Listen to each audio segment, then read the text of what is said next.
Welcome to Superior Group of Colleges Learning Management System.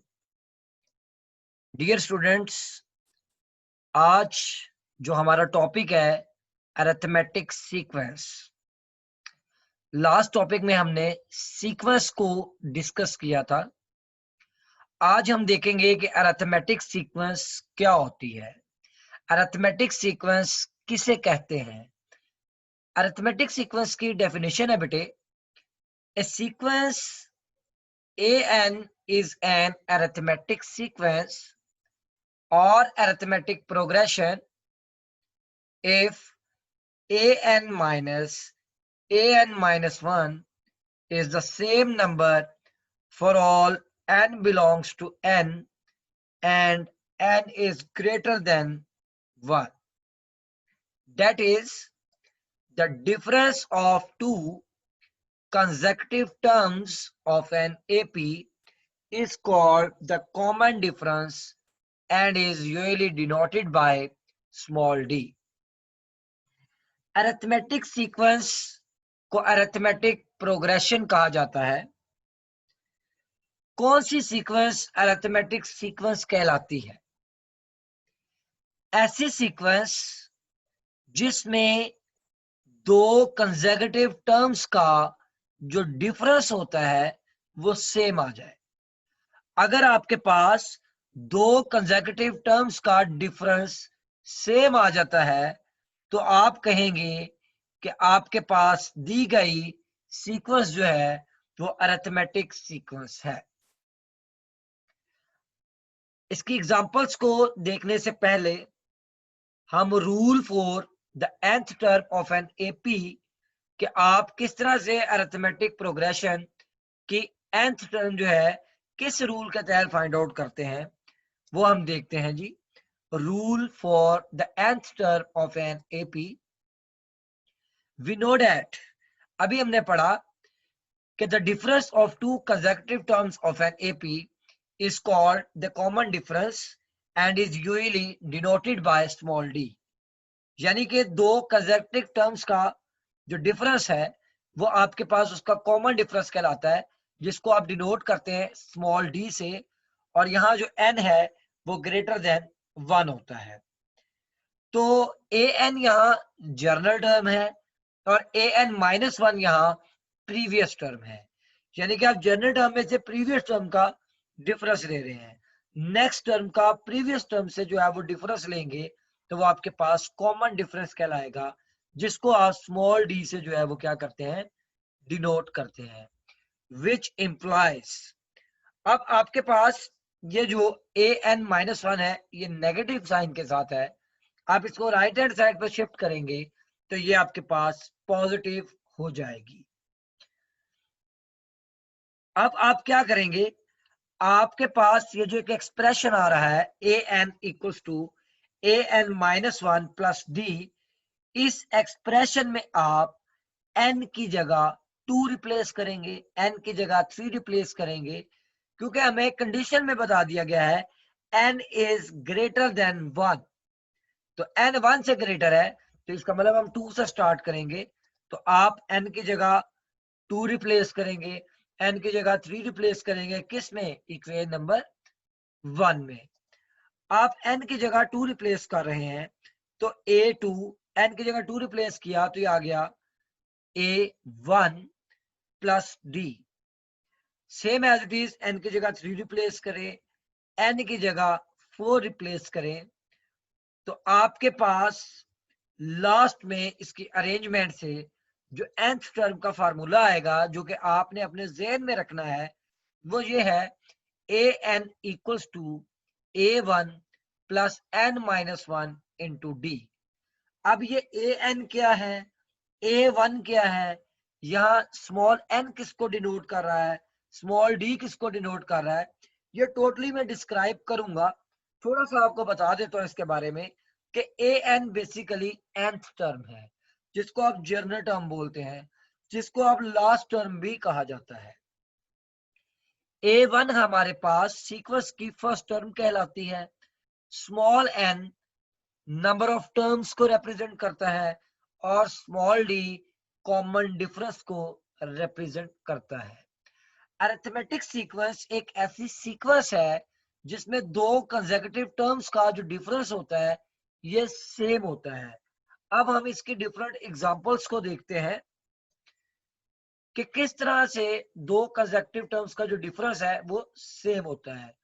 आपके पास एक sequence है 2 4 6 8 10 12 into so on. A1 इसमें first term है, A2 second term है, A3 third term है, same as it is A4 A5 A6 into so on.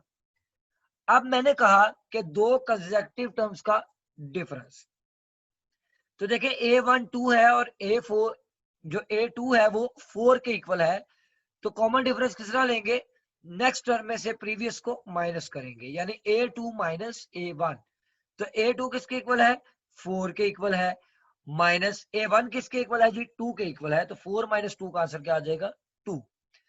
अब आप कोई से दो कंसेक्यूटिव ले लें, 4 और 6 को ले लें, तो नेक्स्ट में से प्रीवियस को माइनस करना है, तो 6 माइनस 4 का आंसर क्या आएगा, वो भी 2 आएगा। तो इस तरह से आपके पास इनमें दो कंसेक्यूटिव टर्म्स का डिफरेंस जो है वो सेम आ रहा है, तो आप कहेंगे जो दी गई सीक्वेंस है जिसमें दो कंसेक्यूटिव टर्म्स का डिफरेंस सेम आता है, ये आपके पास क्या कहलाती है, अरिथमेटिक सीक्वेंस। एक और एग्जांपल आपको दिखा देते हैं जी। ये आपके पास एक सीक्वेंस है 3 6 9 12 15 इंटू सो ऑन। A1 3 के इक्वल है, A2 6 के इक्वल है, A3 9 के इक्वल है, same as it is A4 and A5। हमने ये देखना है कि ये अरिथमेटिक सीक्वेंस से इसका ताल्लुक है या नहीं है। तो दो कंसेक्यूटिव टर्म्स का डिफरेंस देखेंगे, तो आपके पास A1 3 के इक्वल है, A2 6 के इक्वल है, तो A2 माइनस A1, तो A2 6 आ गया माइनस फार्मूले का A1 3 के इक्वल, तो 6 माइनस 3 का आंसर आ गया 3। और सेकंड और थर्ड का डिफरेंस भी ले लेते हैं, तो A3 माइनस A2, तो 9 माइनस 6 का आंसर भी क्या आ गया 3। इसका मतलब हमारे पास जो भी इस सीक्वेंस में हम दो कंसेक्यूटिव टर्म्स का डिफरेंस लेंगे वो सेम आएगा, जो कि किसके इक्वल है, 3 के इक्वल। तो बेटा सिंपल अल्फाजों में ऐसी कोई भी सीक्वेंस जिसमें दो कंसेक्यूटिव टर्म्स का डिफरेंस जो है वो सेम होगा, मेरा बेटा वो क्या कहलाएगी, arithmetic sequence. And arithmetic sequence is also known as arithmetic progression। अब बेटा हमने एक जनरल फार्मूला पढ़ा, A N equals to A1 plus N minus 1 into D. उसके अब बेटा मैं आपको डिस्क्राइब कर रहा हूं कि A1 वहां पर क्या है, फर्स्ट टर्म है। अब बेटा जरा गौर से देखिएगा कि आप यहां पर ये देख रहे हैं कि A1 किसके इक्वल है, A1 प्लस 0D। ये किस तरह से आया, तो ये सारी चीजें जो आ रही हैं ये वही बेटा आपके पास फार्मूला है, A N equals to A1 plus N minus 1 into D. ये आपके पास आ रहा है नोट में। आप n की जगह 1 रिप्लेस करें तो बेटा आपके पास A1 प्लस 0D आ जाएगा। आप n की जगह 2 रिप्लेस करें तो A1 प्लस डी आ जाएगा। n की जगह इसमें 3 रिप्लेस करें तो A2 प्लस डी आ जाएगा। n की जगह 4 रिप्लेस करें तो A3 प्लस डी आ जाएगा। तो बेटा 10 A1 comma A1 plus D comma A1 plus 2D comma A3 plus D is a general arithmetic sequence with A1 comma small d as the first term and the common difference respectively। यानी A1 आपके पास first term को represent कर रहा है, जबकि small D common difference को represent कर रहा है। अब बेटा अरिथमेटिक सीक्वेंस के कॉन्सेप्ट के बाद हम एक्सरसाइज नंबर 6.2 को डिस्कस करेंगे। एक्सरसाइज नंबर 6.2 में क्वेश्चन नंबर 4 है मेरा बेटा, find the 13th term of the sequence. और सीक्वेंस है बेटा आपके सामने x comma 1 comma 2 minus x comma 3 minus 2x into so on. बेटा यहाँ पर हमारा जो काम है, हमने सबसे पहले अपने सीक्वेंस को आइडेंटिफाई करना है, अपने सीक्वेंस की पहचान करनी है। उस सीक्वेंस में हमें वो क्या कह रहा है कि आपने सीक्वेंस की 13th टर्म फाइंड आउट करनी है। अब किस तरह से ये फाइंड आउट की जाएगी? तो सोल्यूशन में बेटा सबसे पहले जो आपके पास गिवन सीक्वेंस है आप वो लिखेंगे। द गिवन सीक्वेंस इज, जो भी है बेटा, x, 1, 2 minus x, 3 minus 2x into so on. अब बेटा यहां पर आपके पास जो फर्स्ट टर्म है वो क्या है? x है, यानी कि हमारा जो a1 है, जिसको हम सिंपली a भी बोल सकते हैं, वो x है। दूसरी चीज ये है कि हमें कॉमन डिफरेंस फाइंड आउट करना है। अब हम कॉमन डिफरेंस किस तरह से फाइंड करते हैं? दो कंसेक्यूटिव टर्म्स का डिफरेंस लेते हैं। तो यहां पर बेटा हमने डिफरेंस लिया a2 माइनस a1 का, जो कि आया 1 माइनस एक्स। तो a1 यहाँ पर बेटा फर्स्ट टर्म को रिप्रेजेंट कर रहा है, जो कि सिंपली a भी लिख सकते हैं आप। और कॉमन डिफरेंस आपने किस तरह लिया? a2 माइनस a1 करके। अब बेटे आपके पास जनरल टर्म का फॉर्मूला है an equals to a1 plus n minus 1 into D. उस फार्मूले में बेटा n की जगह 13 रिप्लेस कर दें, क्योंकि आपने जो फाइंड करना है वो 13th टर्म को करना है।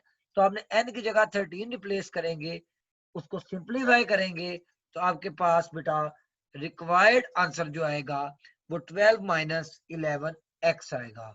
तो इस तरह से बेटा आप दी गई सीक्वेंस जो होगी अरिथमेटिक सीक्वेंस, उसकी टर्म जो है 13th वो फाइंड आउट करेंगे। इसके बाद बेटा जो हम डिस्कस करेंगे वो इसी एक्सरसाइज का क्वेश्चन नंबर 9 है कि if the nth term of N AP is 3n minus 1, find the arithmetic progression. अब आपको nth टर्म दी गई है इस अरिथमेटिक प्रोग्रेशन की, और nth टर्म को आप डिनोट किससे करते हैं? an से। इसका मतलब आपको जो गिवन है वो क्या है? nth term. तो आप बेटा सबसे पहले सॉल्यूशन में लिखेंगे given that an equals to 3n minus 1। अब आपको एक अरिथमेटिक सीक्वेंस फाइंड करनी है, आपको एक अरिथमेटिक प्रोग्रेशन फाइंड आउट करना है। कैसे फाइंड करेंगे? जब हमारे पास फर्स्ट टर्म होगी, सेकंड टर्म होगी, थर्ड टर्म होगी, फोर्थ टर्म होगी, तो बेटा सिंपली आप क्या करेंगे? इस लास्ट टर्म में, इस जर्नल टर्म में, इस nth टर्म में n की जगह 1, n की जगह 2, 3, 4 and so on values replace करेंगे। तो आपके पास a1, a2, a3, a4 ये टर्म्स आ जाएंगी, जो कि इस अरिथमेटिक प्रोग्रेशन, इस अरिथमेटिक सीक्वेंस को रिप्रेजेंट करेंगी। तो बेटा सबसे पहले आप n की जगह 1 रिप्लेस कर रहे हैं। जब आपने n की जगह 1 रिप्लेस किया तो आपके पास आफ्टर सिंप्लीफाइंग a1 का आंसर आया बेटे 2। n की जगह 2 रिप्लेस करेंगे, आपके पास a2 आ जाएगी 5 के इक्वल। n की जगह 3 रिप्लेस करें, आफ्टर सिंप्लीफाइंग a3 8 के इक्वल आई बेटे। n की जगह 4 रिप्लेस करें बेटा, आपके पास a4 11 के इक्वल आ जाएगी, and so on. thus the required arithmetic progression is 2, 5, 8, 11 into so on।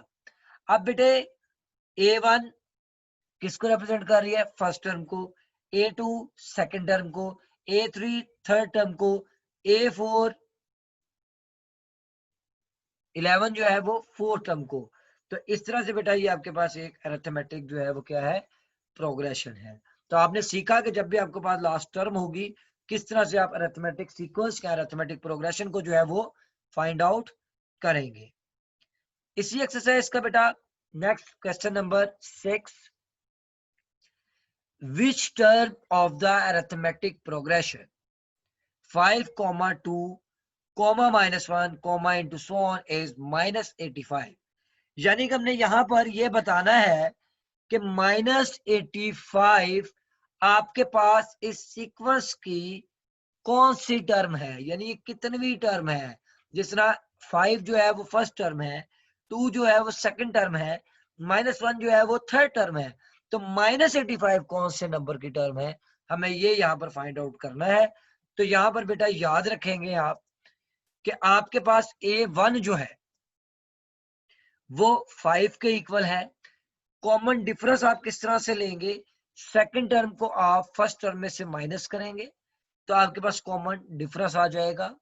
और जो टर्म आपने ढूंढनी है यानी -85 कौन सी टर्म है, इसको आप लेट करेंगे ए एन के इक्वल, यानी ए एन हमारा जो है वो क्या है -85। तो नंबर ऑफ टर्म जो है वो एन जो होता है स्मॉल एन उससे डिनोट करते हैं, ये हमें फाइंड आउट करना है। अब आपके पास जो फार्मूला है वो क्या है, A N equals to A plus N minus one into D, चाहे आप इस तरह कह लें A one plus N minus one into D, इससे कोई भी फर्क नहीं पड़ता। अब यहाँ पर ए एन की जगह उसकी वैल्यू रिप्लेस करेंगे, ए की जगह उसकी वैल्यू रिप्लेस करेंगे और डी की जगह उसकी वैल्यू रिप्लेस करेंगे। तो ए एन की वैल्यू आई -85, ए वन 5 के इक्वल, स्मॉल डी की वैल्यू आ गई -3। सिंप्लीफाई करेंगे बेटा, आफ्टर सिंप्लीफाइंग मेरा बेटा हमारे पास n की value I 31। It means that कि ये -85 जो है वो इस अरिथमेटिक प्रोग्रेशन की 31st टर्म है। Thus -85 is the 31st term of the AP। इसके बाद बेटा इसी एक्सरसाइज का क्वेश्चन नंबर 2 डिस्कस कर रहा हूं। क्वेश्चन नंबर 2 में बेटा if an-3 equals to 2n-5 find the nth term of the sequence। तो सॉल्यूशन में सबसे पहले आप बताएंगे कि आपके पास क्या गिवन है, वो आपके पास थर्ड प्रीवियस टर्म गिवन है an-3 जो कि इक्वल है 2n-5 के। अब बेटा यहां से आपने nth टर्म फाइंड आउट करनी है, मुझे रिप्लेस करना है इस -3 को। तो -3 को मैं किससे रिप्लेस करूंगा, +3 से। तो सिंपल मैंने क्योंकि इसकी बेस को चेंज करना है तो मैं यहां पर +3 ऐड नहीं कर सकता। मुझे ये n-3 जो फैक्टर है इस पूरे फैक्टर को किसी एक नंबर से रिप्लेस करना है। तो बेटा हम इसका हमेशा ऑल्टरनेट लेंगे। अगर n-3 आ रहा है तो हम n+3 लेंगे, अगर n+3 आ रहा होगा तो हम n-3 लेंगे। तो बेटा यहाँ आ रहा है n-3, तो आप यहाँ पर बेटा n को रिप्लेस करेंगे n+3 से। तो रिप्लेस n बाय n+3। तो आफ्टर सिंप्लीफाइंग आपके पास ani which is equals to 2n+1। तो आपको थर्ड प्रीवियस टर्म गिवन थी और आपने उसकी जर्नल टर्म फाइंड की, उसकी लास्ट टर्म फाइंड आउट की, यानी कि उसकी nth टर्म फाइंड आउट की। These are the different names of the journal term। इसके बाद बेटा इसी एक्सरसाइज का क्वेश्चन नंबर 13 है, मोस्ट इंपॉर्टेंट क्वेश्चन है according to board point of view. If 1/a, 1/b and 1/c are in arithmetic progression, show that b equals to 2ac divided by a plus c। तो ये आपके पास यहाँ पर बेटा जो arithmetic progression arithmetic sequence given है, सबसे पहले सॉल्यूशन में हम वो लिखेंगे कि given that 1/a, 1/b, 1/c are in AP. अगर ये अरिथमेटिक प्रोग्रेशन में है, अरिथमेटिक सीक्वेंस में है, इट मींस दैट कि इनके जो टू कंसेक्टिव टर्म्स का जो डिफरेंस है वो हमेशा क्या होगा, सेम होगा। तो आप दोनों का कंसेक्टिव टर्म्स का डिफरेंस लेंगे। बेटे आपने यहाँ सेकंड टर्म और फर्स्ट टर्म का कंसेक्टिव डिफरेंस लिया और थर्ड टर्म और सेकंड टर्म का कंसेक्टिव डिफरेंस लिया, क्योंकि ये जनरल वैल्यूज हैं। इट मींस दैट ये दोनों वैल्यूज का जो कॉमन डिफरेंस होगा ये क्या होगा, इक्वल होगा, क्योंकि age difference is same in arithmetic progression. अब बेटा आपने जो राइट हैंड साइड पर 1/b के साथ, क्योंकि ये नेगेटिव टर्म आ रही है, इसको जब आप लेफ्ट हैंड साइड पे शिफ्ट करेंगे तो ये पॉजिटिव 1/b आ जाएगा। सिंप्लीफाइंग बेटा, आफ्टर सिंप्लीफाइंग आपके पास जो टर्म आएगी वो आ रही है 2/b equals to c plus a divided by ac। Cross multiply करेंगे बेटा तो आपके पास रिक्वायर्ड जो b की वैल्यू है वो है 2ac divided by a plus c। इस एक्सरसाइज का बेटा last question, question number 14। If 1/a, 1/b and 1/c are in AP, show that the common difference is a minus c divided by 2ac. Beta, we know that 1 over a, 1 over b and 1 over c are in arithmetic progression, are in arithmetic sequence. तो बेटा आप यहां पर दोबारा से common difference take करेंगे. आपने common difference लिया बेटा सेकंड टर्म और फर्स्ट टर्म का, यदि के a2 minus a1, 1 over b minus 1 over a, और इसको एक इक्वेशन का नाम दिया अल्फा. दोबारा कॉमन डिफरेंस ले रहा हूं सेकंड और थर्ड टर्म में, यानी कि a3 माइनस a2, तो थर्ड टर्म है 1 over c minus second term है 1 ओवर b, और इसको मैंने इक्वेशन का नाम दिया बीटा. नेक्स्ट स्टेप में बेटा मैं इन दोनों इक्वेशंस अल्फा और बीटा को ऐड करने जा रहा हूं. Adding alpha and beta. Alpha और बीटा को मैंने ऐड किया तो बेटा मेरे पास 1 over C minus 1 over A आ गई टर्म्स. एलसीएम लिया तो आया a minus C divided by 2ac. 2 multiply हो रहा है बेटा दूसरी साइड पे जाके डिवाइड हो जाएगा, तो आपके पास रिक्वायर्ड कॉमन डिफरेंस आ गया a minus C divided by 2ac. अपना बहुत सा ख्याल रखिएगा बेटा. Thank you so much. अल्लाह हाफिज.